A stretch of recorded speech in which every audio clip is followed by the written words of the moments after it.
Just going to wait for our live stream to start because we're coming at you via Zoom and YouTube this morning. So that just takes a little minute to get going.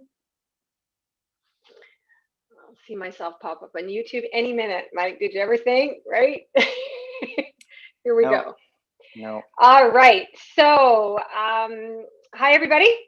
I'm Dr. Deirdre Pickrell. I am the Dean of Student Success at Yorkville University and Toronto Film School. And on behalf of the Student Success team, I'm very pleased to welcome you to today's Ask an Expert session. Our goal with these talks is to provide students with information, tips, and resources to help them be successful throughout their programs and beyond. Today's expert is going to offer some brief thoughts on the topic of the day, and then we will take questions, which can be submitted through the Q&A option at the bottom of your Zoom screen if you're on Zoom. If you're watching us on the live stream through YouTube, you're not going to be able to send us questions, so you might want to pop over to Zoom. So this week is National Sexual and Reproduction Awareness Week. So in honor of that, kind of those conversations that are going on more broadly in the community, we have somebody today here talking to us about healthy relationships, sex, and consent. So our speaker today is Dr. Michael Sorsdahl. Mike has been a practicing psychotherapist for 16 years and is the founder of Juvenation Wellness Center. He's out here in British Columbia with me, where it is just after 9 a.m. Dr. Sorsdahl is a psychologist based on his MA in counseling psychology and an educator with a PhD in education focused in counseling. His counseling practice focuses on trauma, PTSD, couples, relationships, career development, and counselor education. Michael's an instructor with UVic, UBC, and the University of Lethbridge in their counseling psychology programs. Mike and I do a lot of pretty amazing work together. So, Mike, I'm absolutely thrilled that you decided to join us here today to talk about what can be a pretty fascinating topic, I think. So you got about 15 minutes or so, my friend. I'll turn it over to you, and then I will monitor the chat and the questions that we get once you're done. So right over to you. Great, wonderful. And hopefully, if anything, if you can't hear me or anything, just let me know. And so hopefully there's no communication problems on that side of it electronically. So hi, everyone. So as Dr. Pickrell has introduced me, so I'm Michael. So a lot of the work I do with relationships and relationships that move into aspects of sex, that talk about consent, I'm going to talk about all of those things today. But let's start with relationships. So relationships, everyone has relationships. Everybody. Right? No matter whether it's your family, whether it's an intimate partner, whether or not they're friends, it doesn't matter. Everyone has relationships. So when we talk about relationships, we talk about relationship health. So everyone wants a good relationship, but not everybody knows how to have a good relationship. So I'll talk a little bit about relationship challenges that I have found through the work that I have done counseling couples and families. And then talk a little bit about what has been brought out around strengths. And then from there, we'll move into the other components that I'll talk about today. So relationship challenges. One of the biggest relationship challenges that I have found through a lot of the work that I do with my clients are around communication issues. Probably not shocking. Communication issues. People talk and don't actually ever have the impact that their intent was designed to be. So how many times, if you think about it, how many times have you ever been misunderstood, right? When talking to somebody, whether it's a friend, a family member, it doesn't matter, where you say something and they take it and they twist it into something completely different. So the way I like to look at that is when someone speaks, when someone hears something and speaks, there's a gap in between them. We call that the communication gap. So when people speak into that communication gap, the words that are said out there go through the thought bubbles in the other person's head as they're interpreted, and the message could be completely shifted into something else. And so you could be thinking you're having a conversation about where we're going for supper, and what's actually happening is someone's thinking, "Oh, you think I'm not eating properly?" Like, that's not what we're talking about. So you start having an argument at very different levels. So this is that idea about communication issues. It happens a lot. So trying to bring people back onto the same level and have that impact that you want having the impact equal the intent. So that's that communication model that has been talked about by lots of people in research. So trying to draw those together. So that's one. Another challenge that a lot of relationships will have, again, whether it's intimate partner, friendship, family, doesn't matter, is intimacy. Now, intimacy means many things to many different people. So for some, if it's a sexual relationship, it would be like sexual intimacy or physical intimacy in that sense. But it can also be emotional intimacy. emotional intimacy, it could be physical intimacy, it can actually be intellectual intimacy. Depending upon what type of intimacy or connection you're trying to have with somebody, there can be challenges with that. Why? Because intimacy means different things to different people. And so when people are trying to draw intimacy together, they're not always trying to achieve the same goal. And when the goal isn't the same, problems can occur. So that sometimes also occurs and has happened a lot of the time with a lot of couples that I've had. So a couple other ones that are more specifically related to, intimate partner experiences. So infidelity, right? Where someone decides to go outside the relationship to get sexual needs met. All right. So that's infidelity in self. But you can also have infidelity based off of intimacy that is not specifically physical. It can also be emotional intimacy, where emotional cheating, right, occurs. So just know that that also happens and can be a challenge with relationships where somebody is giving that emotional closeness to somebody other than their partner in life. So that's another element that can come up as problems in relationships that I have found. And then the last one is domestic violence. So intimate partner domestic violence is one of the major problems and challenges that have occurred in today's society based on misunderstanding of what relationships mean. And we're going to get into that when we talk about consent, what relationships mean, what is allowed, what is not allowed, etc. So that's kind of those kind of relationship challenges that I found that many couples come into therapy for. And so those are the challenges that I work with a lot of the time. Now, relationship strengths. The people I would love to work with are couples that are not challenged with issues like what we're talking about, but come in and say, I just want to build strength in my relationship. That's what I want. I want the strength in advance. Let's avoid the challenge. So I speak about relationship strengths because this is what, when research that I've done in preparing for different articles and publications that I'm trying to put out there, that we wanted to get out to the world saying, if we looked at things and be proactive about building our strengths in our relationships, maybe we don't have as many issues in the future, right? So first thing that came up, one of the major components that was a indicator of a strong relationship was people that spent quality time together. I know it sounds simple, or you think about it, but I'm not talking about quantity. I'm not talking about sitting in front of a TV. I'm not talking about that type of where you sit by yourself or thinking about something. No talking occurs. We're talking about quality time, which requires interaction between the people. So when people are having that, or couples are having interaction, quality interaction, positive quality interaction, then that actually builds strength and resilience to those other stress factors that can lead to the relationship challenges that I just mentioned. So that's kind of the idea of quality time together. Another one, I call them close encounters. It's one of my relationship rejuvenators that I put out there to a lot of couples. So close encounters are really building those quality time moments. It's about trying to find those ways of things that we both like to do and do those together, right? Now, this isn't about, my partner likes to go walking, I hate walking, and I like to go swimming and my partner hates it. And so I'll go walking with my partner and hate that. And my partner will go swimming with me and they'll hate that. That's not actually quality time, just because you're doing what the other person wants. What we're trying to get you to build in quality relationships and quality time are those close encounters of where you both enjoy being together, doing the thing that you're doing. So kind of building those mutual fun things. And you might have to think outside the box to do that. So that's another kind of component. And then the last part is celebrations. Okay, celebration, well, not the last part, but a major part is celebration. Celebrating the good times together. So noticing, recognizing, pointing out, and celebrating the times that you've done well together or something of successful accomplishment. And it could be just, we spent time together. Let's celebrate that. You could just do that as well. So celebrations themselves can be really important because when you can remember the good times you've had together, it will outweigh the times where you've had maybe some conflict or challenging moments. So celebrations. The last part is understanding each other. So that leads to the idea of the countering issue of communication challenges that I mentioned in the challenging spots. So understanding each other incorporate pieces of personality brilliances. So your partner are not you, right? They're not you. They don't think like you. They don't have preferences like you. They are their own unique person. So understanding what the other person is about, what they bring to the table, who they are, and what the brilliance is of who they are become an important component. And exploring that can be really useful. There's lots of strategies to do that. There's assessments that do that, that can bring out personality aspects and understand other people. Companies use them all the time in order to better understand each other. There's lots of different ones that go about that. But then in relationships, just as important, understand the brilliances of the personality of the person you're with. I call it, one element of this is called like going platinum. It was a coined term years ago.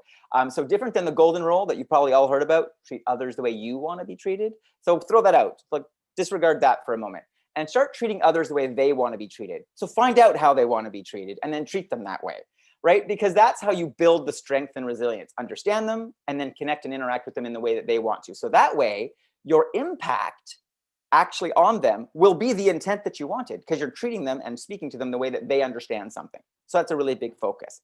And then lastly, goal setting. Coming up with goals together about where you're going in life, right? Short-term, mid-term, long-term goals. These are important strategies and ideas to get on a board that you're all both getting the goals that you want together, but also and dealing with them and moving towards on the same path, so that you can help each other achieve your individual goals, but then also have, you know, couple goals and relationship goals itself. Okay, the last one I wanted to talk about, which will lead us into the sexual component, is getting naked. That is the next part about really trying to get together. That's building that physical intimacy. But I use the term getting naked on two levels, right? One is, of course, yes, absolutely. Physical connection, physical intimacy, having sexual relationships. Yes, that is a part of it. But it's also about being vulnerable, right? Opening yourself up and sharing yourself with the other person. Both of those things are important, have been shown to be important in relationships. Share yourself, but share yourself emotionally, share yourself intellectually, and share yourself physically. So those are this idea that you can build those strong connections and relationships when you do that. So now let's talk about how we can do that in a positive way, because it's positive sexual relationships that you're wanting, not the negative ones. Negative ones create other problems, which we've mentioned. The infidelity, domestic violence, those part of things are where things go bad when we talk about sex. So sex, healthy sexual relationships. The first thing that comes to mind, and kind of what was talked about, what we're going to focus on today, is consent. So to create a healthy, positive sexual relationship, it's all about consent. So I'm going to speak a little bit about what that means and how this can work, and so that there's an awareness about what that looks like. So consent is ongoing. Consent isn't found once. The person, oh, they said yes to a date, therefore there's consent. That's not what that means. Consent is about ongoing at any time, and consent can be withdrawn at any time. So you have to listen to, you have to be aware of, you have to monitor. Consent is provided and withdrawn also non-verbally, right? So you also have to be paying attention to what the other person is doing when you're talking about having sex or moving towards that physical, intimate moments. What do they like? What do they not like? Are they moving towards you? Or are they moving away from you? These are parts that need to be paid attention to, because if they're moving away from you, even if they're not saying anything, that's a withdrawal of consent. So be aware of that you need to be paying attention to the other person. It isn't assumed they provided consent. Silence is not consent. Saying nothing doesn't mean that it's okay. So it's about getting verbal agreement, and that they actually are doing it uncoerced into doing that point of consent. So a relationship itself, having a relationship does not imply consent. So just because you're married and have been married for years doesn't mean that you are allowed to have sex anytime you want. That's just not how it works.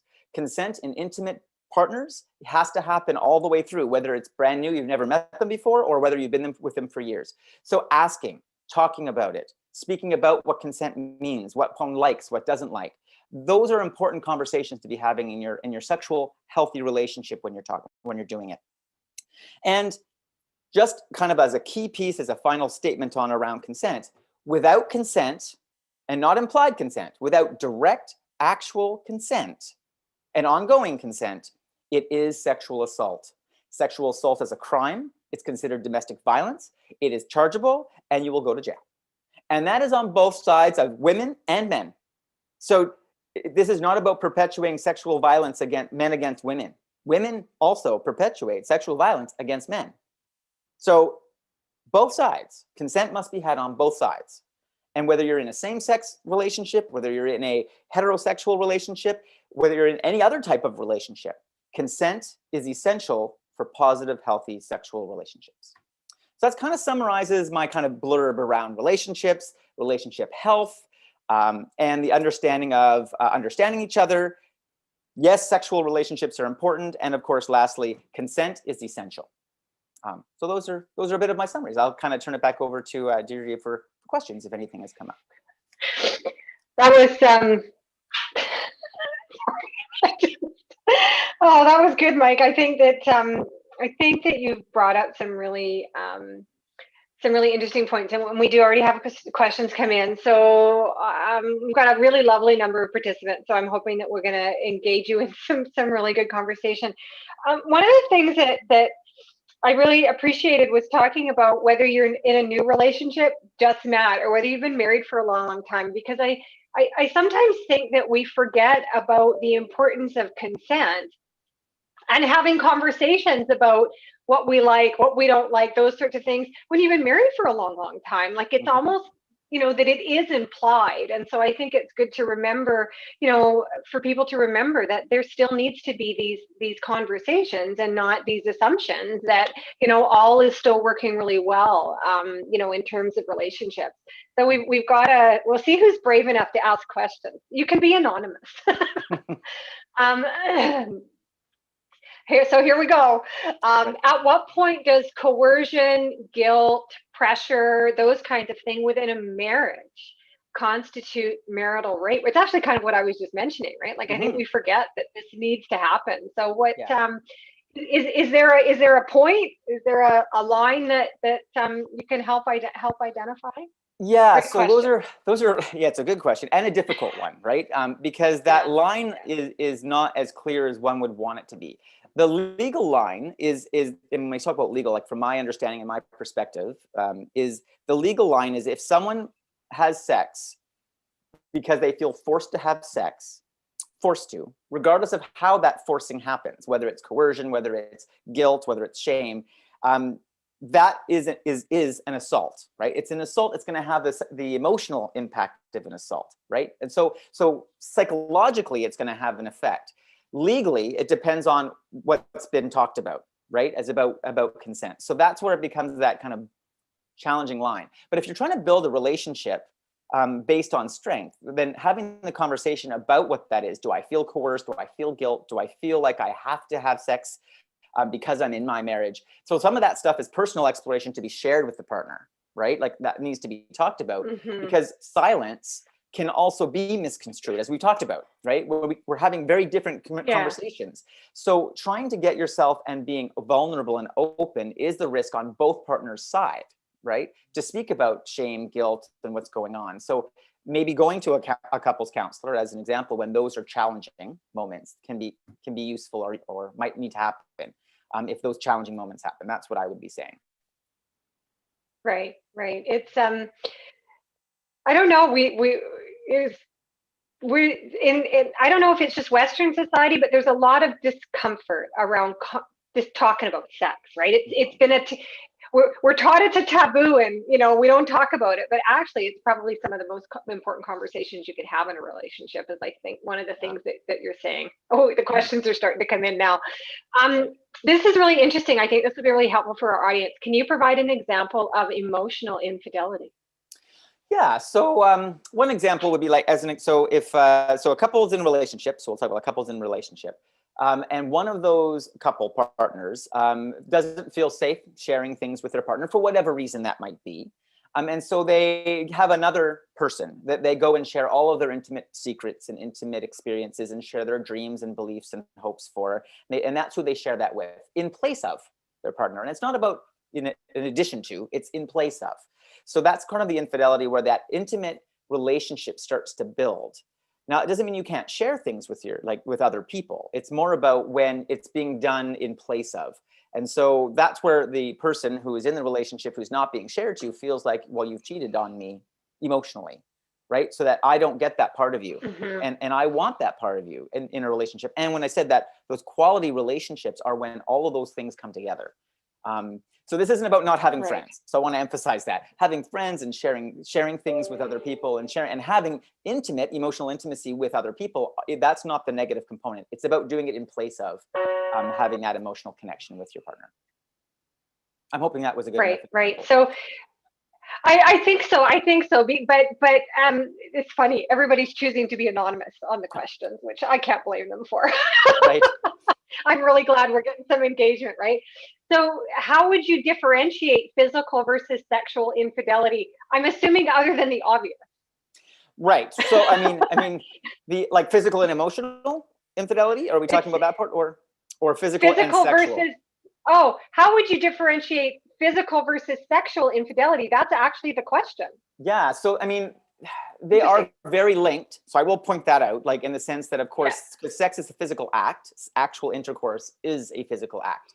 So, but there could be physical infidelities where I mean, there's another example of saying, well, if I didn't actually have intercourse with somebody else, but yet I Right. physically touched in an intimate way, like that could be whether it's touching private parts, so, whether it's touching those elements of it, or whether it's of the body of the other, or even just doing caresses, kisses, oral sex, although people would then say if it's called sex, it's just sex, right? Oral sex is still Right. sex, but that's just because we've defined oral as oral sex. But anyway, the whole point is any type of physical contact that may not be intercourse may also be can also be considered not sex, but yet still a physical infidelity, if that makes sense. I For think lots of so. I people. think Yeah. so. Yeah. Yeah. I'm just responding to something in the chat. So yeah, some really good questions here. And I'm there's no doubt I'm picking and choosing because we're Gotcha. not going to get them all. So how can we help children develop clear ideas of consent, boundaries, etc., to prepare them for later sexual relationships? This is a really good question, and I'm It sure something is. that all of us parents struggle with. Right. Well, I mean, I know my own history from childhood. There was never any conversation with my parents around sex as I was growing up, because of course it's uncomfortable. And again, in Western society specifically, I mean, could other cultures, I'm sure, also have different stigmas or things around the aspects or discussions of sexuality and sex and intimate partners experiences. But one of the things that I would say, and this is purely more based in opinion than based on research, so this is sort of just to put that out there, is earlier conversations with children about it, making it not so taboo, can shift shift that kind of construct around it being always a hidden secret. Because when it's a hidden secret, it's like keeping it covered. Anything, when you keep something covered, bad things can be created around it, and then miscommunication, misunderstandings, because no one really is talking about it. So that's where people could do like these things. Like I was suddenly, I touched somebody, they didn't want it that way, and I didn't get consent, but I didn't know that was actually something I couldn't do. Having these conversations as parents, having these conversations in schools. I mean, not that I proponent that people should create curriculum in that sense process, although a lot of schools do create curriculum around sexual health. And so I would say that through those kind of educational systems is important, but really coming from family work, like when I do family work with in relationships and family counseling, it's about the family, right? If families are talking about it, then Mhm. that becomes much less of a stigma and is able to be talked about. Even when the kids are like, Mom, Dad, I don't want to talk about it. You talk about it anyway, right? So it's just one of those Yeah. Yeah. things. Yeah. Yeah. That's great.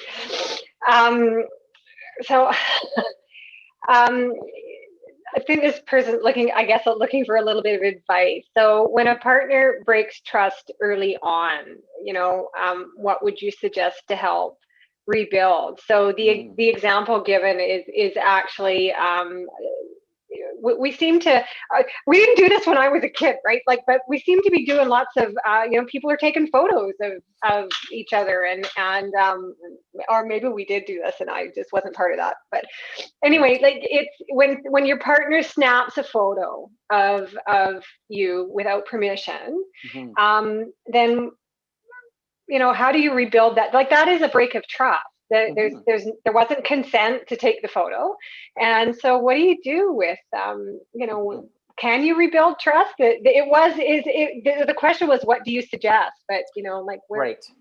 it's complicated, right? They're always complicated, right? When it comes to relationships, it is, because it's about coming to, I mean, trust building is huge. So when I did my whole master's thesis on trust building in therapy. So that being said, trust building is a complicated thing, whether it's in therapy or whether it's between people in general. And like use the old adage, trust takes forever to build and can be broken in an instant, right? So Yeah. So I use that adage to think about trust can be built. It can be rebuilt. I'm not saying that it can't be. I've worked with lots of couples that have had infidelities, that have had breaches of trust, that have had whether it's sexual infidelity, emotional infidelity, whatever those are, and they rebuild. They rebuild. It's problematic and it's challenging, and a lot of resentment ends up coming out, right? And because there is a resentment when part of ourselves are when we have to sort of compromise part of ourself to stay in a relationship. So the question I would normally ask would be first is, how important is the relationship to the person? That's one of the questions I would be asking. How important is the relationship to the person to go through that process to rebuild trust? That's the first question. And then go back to what is it that you're trying to create? Because people make mistakes, no doubt, that exists, it happens. This idea of without communication, sometimes people can take actions and not understand that they didn't have consent, right? As an example, not knowing that you didn't have consent, like I said, is not an excuse for it. Just to be aware of that. Like, just because you didn't know you didn't have consent doesn't mean that you hadn't.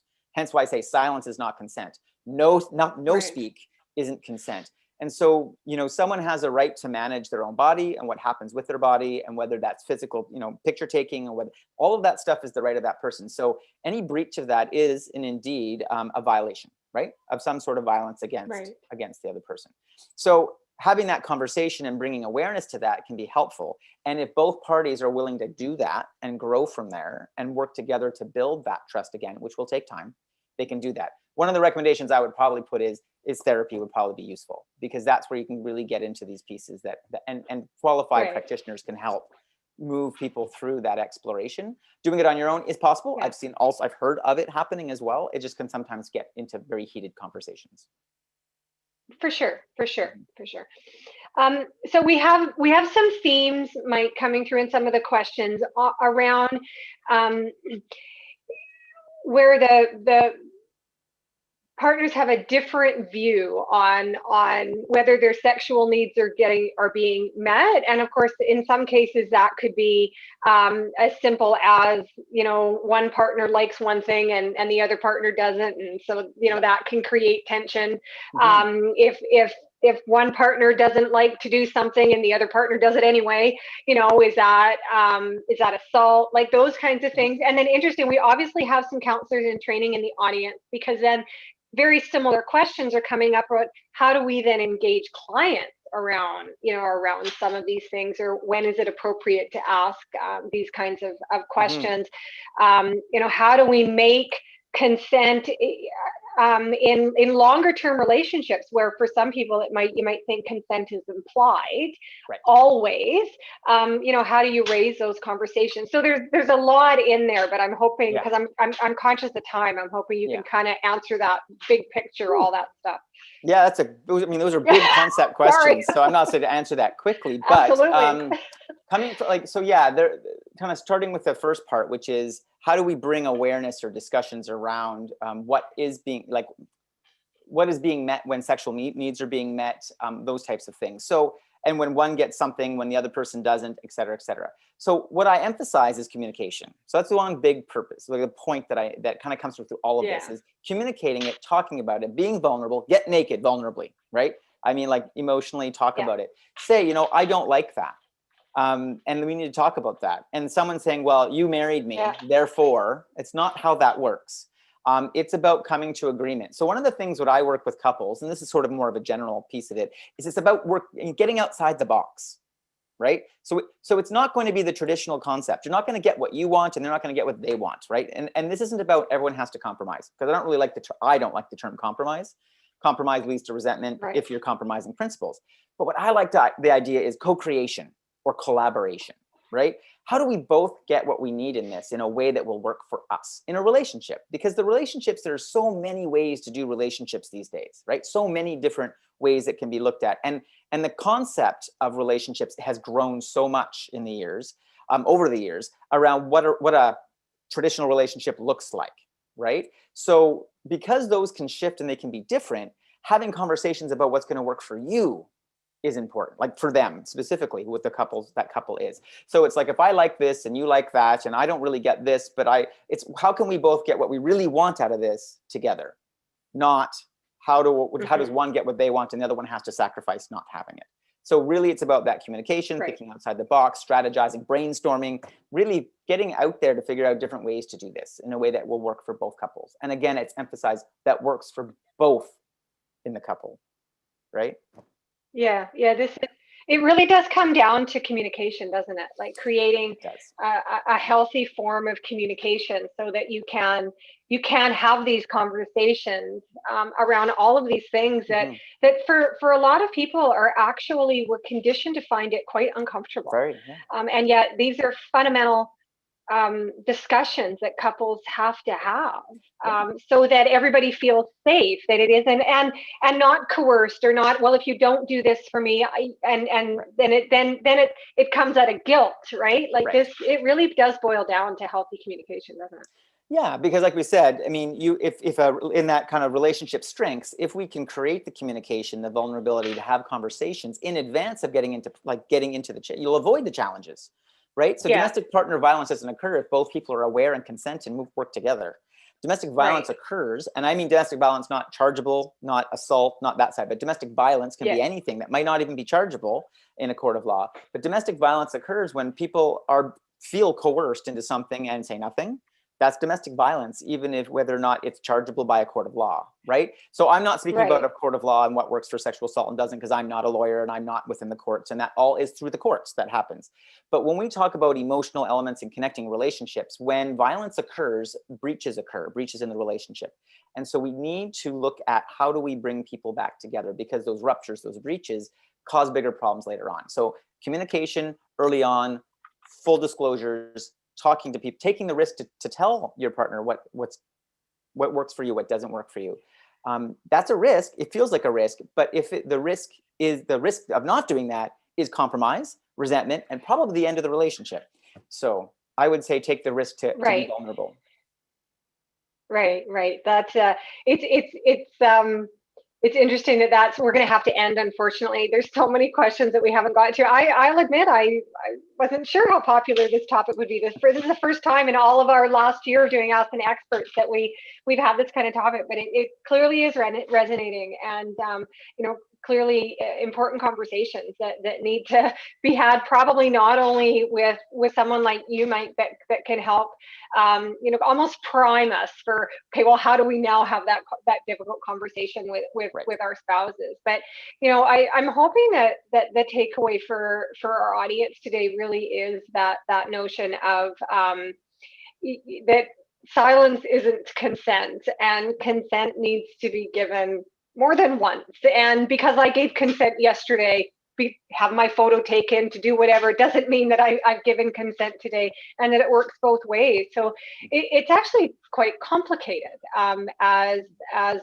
as relationships have evolved, or how we're defining these things. I don't think we had these conversations 50 years ago. I don't think that consent, I think there was implied consent for life when you got married, for example. Right. And so, I think that a lot of this, it becomes new for people, and it is uncomfortable conversations. But as you say, if you don't take the risk to be vulnerable and get naked emotionally and have the conversation, then what other risks are you exposing yourself to? So that's a really interesting way to look at it. Yeah, great. Okay, well, that feels like a great way to start a Friday morning. Mike, thank you so much. I think this was really interesting. Like I say, a really interesting conversation, and we might have to do something like this again later in the year. I'll have to talk, because it certainly has resonated with people. There are endless questions in the Q&A that we're just not going to get to, and I apologize for that, everybody. We moved through as fast as we can, and sometimes our 30 minutes is just not quite enough. So I'm really thankful for the engagement, Mike. I'm so thankful that you took a chance when I reached out and said, can you come talk to our community about relationships and sex and consent? It's a pretty big ask in this kind of forum. So I really, really appreciate it. It was very, very interesting. And I encourage anybody on the call that is struggling with this kind of thing to please reach out to somebody in your community and find somebody safe to talk to. I think that's going to be really important. So I want to again thank everybody for attending today. Our Ask an Expert is live streaming on YouTube on the Yorkville University YouTube channel. So if you have you want to watch us again or you want to see our other sessions, please don't hesitate to go there. In the meantime, we are an every other week event. So I'm really excited about our next Ask an Expert, which is in honor of Pink Shirt Day, which is a nationwide anti-bullying campaign.